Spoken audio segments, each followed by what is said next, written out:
Hi whānau, I'm going to try this again. The topic is up, common law versus registered trademarks.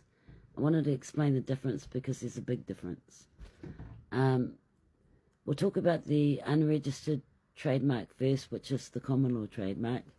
And it gives you automatic protection if you've got it in actual use in commerce, even without registration. So there's no formal registration for common law trademark. You get local protection, not national protection. It's limited geographically to your area where the mark is used. It's easier to establish because pretty much set up a business, put a little TM sign up, and everybody knows that you own it. So it is easier to establish, no need to meet formal registrations. Unfair competition rights is probably the only thing I need to explain. Unfair competition rights and passing off, which are legal rights that can be taken against those who misrepresent your name or your brand. So you're limited to the statutory rights that you have behind a common law trademark. States offer limited protections. It's harder to enforce a common law trademark, especially in court, and there's no automatic presumption of ownership. So your common law trademark doesn't give you as much protection as what a registered trademark does, for X amount of reasons. Let's go into the reasons. One is exclusive rights. So nobody other than whoever owns your trademark has exclusive rights to use that trademark.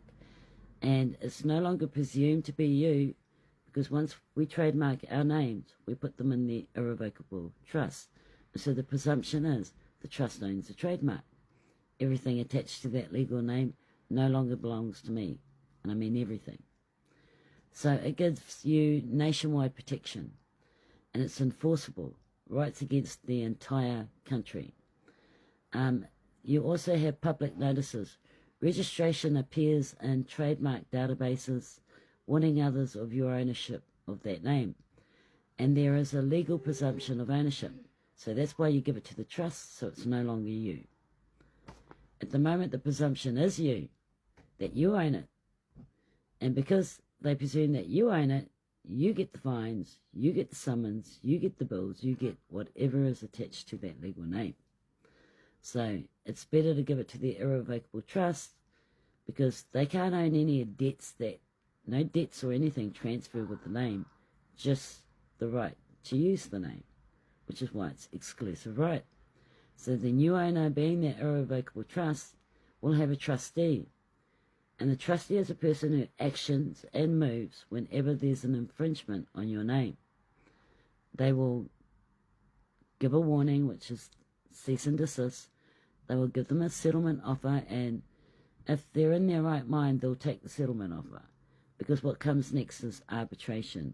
And just because they stop using your mark doesn't mean that you stop arbitration. But we don't want to cut the heads off of everybody. There are certain people that we want to take to arbitration, no matter whether they stop or not. And I think you know out there who that would be. So if you have already used somebody else's mark, and their mark is trademark, then, yeah, some stiff penalties are going to come your way. And this is the power of trademarking a name. This is why you get brands like Nike and Coca-Cola out there. If somebody imposes or infringes on their trademark, you're going to end up in court. It's the same. We're using the same strategies that they use, except in reverse. So I like the thought of the irrevocable trust owning the name. There's more power in the irrevocable trust owning the name.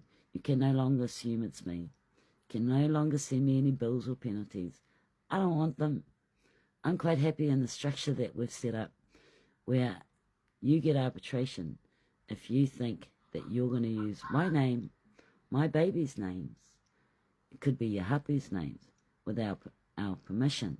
So maybe look up trademarking.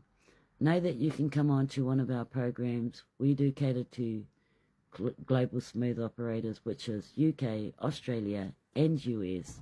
And of course, we've got our New Zealand group.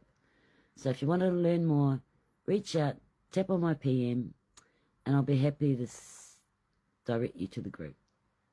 where you'll get professionally trained. It's not about giving you templates and hoping that you figure it out.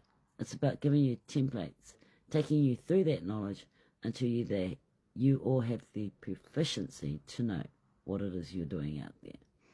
I like that, and I like giving that sort of knowledge on to others so that they can empower themselves. Peace out, whānau.